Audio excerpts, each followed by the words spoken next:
组阵百吉店店内传出热烈的八音。这场演出由合同文化艺术基金会所牵成，并且透过庙方以及港台古琴乐团等侪团体的合作，将楼厅乐器剧彩谱完成，由组成各中国小的学生现场演奏。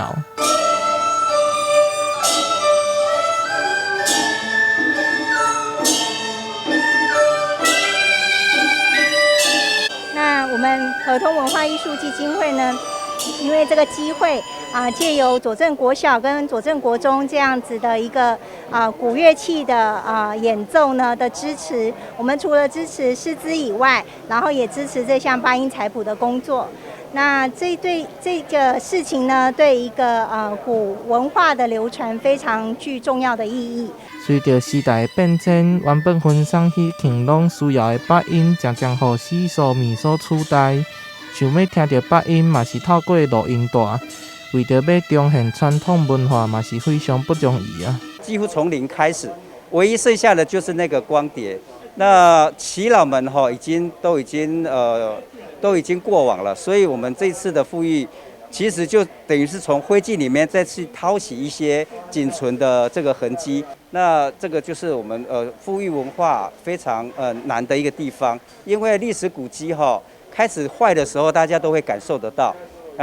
像我那边都有必损，大家都看得到。但是这种无形文化资产在人的身上，耆老一旦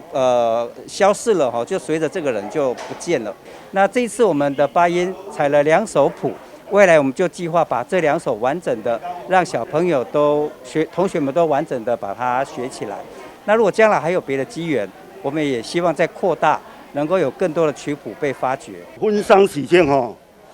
喜事的就用八音嘛，嫁娶要引娶这新娘，要来甲娶新娘嘛是用八音嘛，早期的啊。从那迄个丧事的部分啦丧事是算初吹不是八音，我是八音。即摆啦拜拜的人因就安心位啊，安了就烧香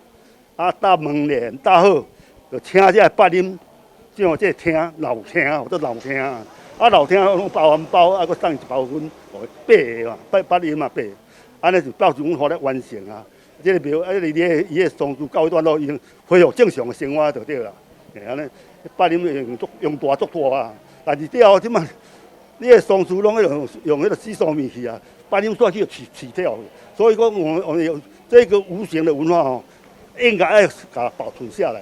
基金会嘛将彩谱完成的八音谱送予组成国中甲组成国小的校长、长辈甲地方人士，看到组成的文化遗产会当由组成的囡仔来传承，感觉真欢喜。基金会嘛将伫咧9月17日伫北极店庙埕演出，彰显往日老厅演出的热烈场景。台南新闻杨顺怀采访报道。